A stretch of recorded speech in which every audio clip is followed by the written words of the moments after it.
Philosophers talk to our times. Can I ask you a question? What was the last market you went to like? Now, that's a leading question. I live in France, where the markets are, you go to them partly to buy things and partly just for the experience, because it's where you see your friends. And it really is. It's where you hear street entertainers. It's where, yes, you do buy vegetables, which are being produced by the local producers and coming down and selling them. And the same with wine. Okay. It is, I suppose, not the freest of free markets, in that everybody guards the position they are in the market and have been in a long time, and they all keep an eye on each other, but they don't really keep an on each other's prices. So prices vary radically during the day and from station to station, and whether the person likes you or not. It's a whole sequence of complicated social exchanges then that happen in such a rich environment. Where we are, which is right at the deep in the Pyrenees, the market is where the society, in a sense, comes together. It's kind of ironic, isn't it, really? Given the richness of the social reality of markets, that it has gradually, over the years, come to be the name by which we legitimize the stripping out of the social elements of our society. How that happened and why. It's one of those queer, slight tragic notes in Western history. But in a world where everything is meant to be in the market now, it's always worth remembering. The idea, of course, of the free market was by and large the analogy, the allegory, I think is probably the better word, of one man, Adam Smith. His first book, which hadn't been a great success amongst philosophers, had argued that humanity was all about empathy, and we had moral feeling because we had a sympathetic feeling for others, sympathy. We could understand what it was like to be in their shoes, and so we felt a radical sympathy for them. It had its vogue amongst the priests of its day, but it wasn't philosophically successful. His second book, The Wealth of Nations, he takes the two ideas. First of all, he takes the idea of a market where people can establish their own values according to what is wanted, supplied and demanded. And secondly, he takes the idea of a Scottish pin-making factory and he puts them together. So he says a free market taken beyond the market square and understood in the context of a wider society is what supports the pin manufacturer.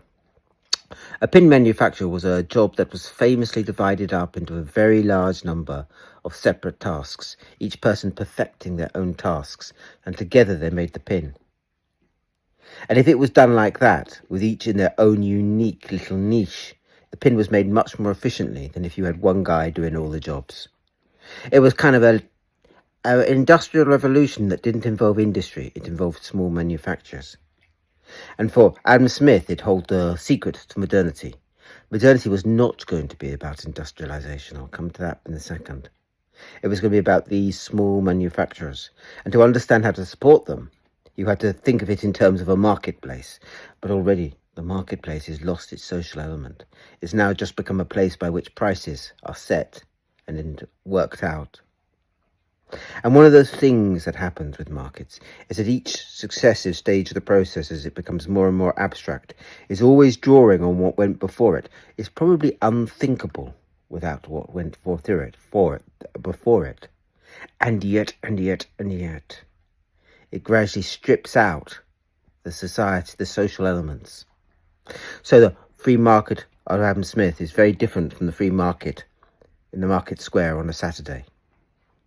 And yet feeds off it for our understanding of how you could set prices, of what it means to have values being able to move according to supply and demand. It's also, quickly before I leave this, just worth pointing out, the entire point about an actual market and a free market is, in a sense, that they're absolutely opposed. One of the things about an artisanal free market, as in the market square in Saint-Jean, or in any other town in France, is that it is based, the suppliers come and sell. So they would be like the pin makers who made the entire pin. They would come and sell also at the market because they're doing all jobs. In the Adam Smith free market, you don't do all jobs. It is already de-stripping the marketplace. It's the logic by which the supermarket wins out over the Saturday market, because it can divide up tasks one by one by one and make them work. So already the Adam Smith free market is destroying the actual market upon whose value it feeds. And it gets so much more dark than that. You see, Adam Smith actually hated the Industrial Revolution insofar as it was happening. And the second part of his book on the Wealth of Nations, which isn't widely read, is a paean against large-scale manufacturers and for small-scale artisanal workshops. And he thought if you followed his policies, you'd actually de-industrialise the world. Which is kind of ironic, because when they were followed from the 1980s onwards, it did de-industrialise the world, but not in the way he envisaged. It's one of those things that when Adam Smith gets used by people who are wanting to use industry, you always know there's something else going on. And the something else going on happened a generation later under Ricardo. So Ricardo, who is the political economist who Marx uses, he doesn't use Malthus so much, he uses Ricardo, is trying to use Adam Smith to understand two of the deep problems about capitalism. And by capitalism, he now means the use of large-scale manufacturers. These are no longer small workshops owned by the people who are making the pins. These are large factories with big machines and huge capital expenditures. And they always have two problems. First of all, their supply, and secondly, their demand. And what I mean by that is, in order to invest one of these machines, you need a lot of people to be chipping in a little bit. You need shares. And the free market provided an idea, a way to understand the value of each company. So notice it's shifted away from the price of apples, from the price of pins now. It's now gone straight into the price of the value of companies, which is in a sense always nascent, always very ethereal, because a company is worth what people will value it for. After all, why the fudge does Elon Musk have any claim to be the richest man in the world, if he is? It's not for any of the value of the products he produces, but it's rather for the idea of the future that the people who buy the products think they're buying into. So that was the first thing. To subsidize big factories, you needed lots of money, and the free market was a way of understanding the selling of something that was never sold, a share, that nobody really knew what the value of it was and what it redeemed. But you could just say, it's like the free market, and everybody would think of their Saturday market and know what you meant. And the second thing, of course, is factories produce large amounts of commodities. Nobody needs a huge amount of cotton. What they need to be able to do is sell it on. And the free market replaces the journeyman. The journeyman works as long as you're producing small amounts, but when you've got thousands of tons of cotton being produced, it's a commodity and needs to be sold in an open market. So the market becomes the language for understanding the selling of commodities, raising of shares and selling of commodities. It becomes then the superstructure.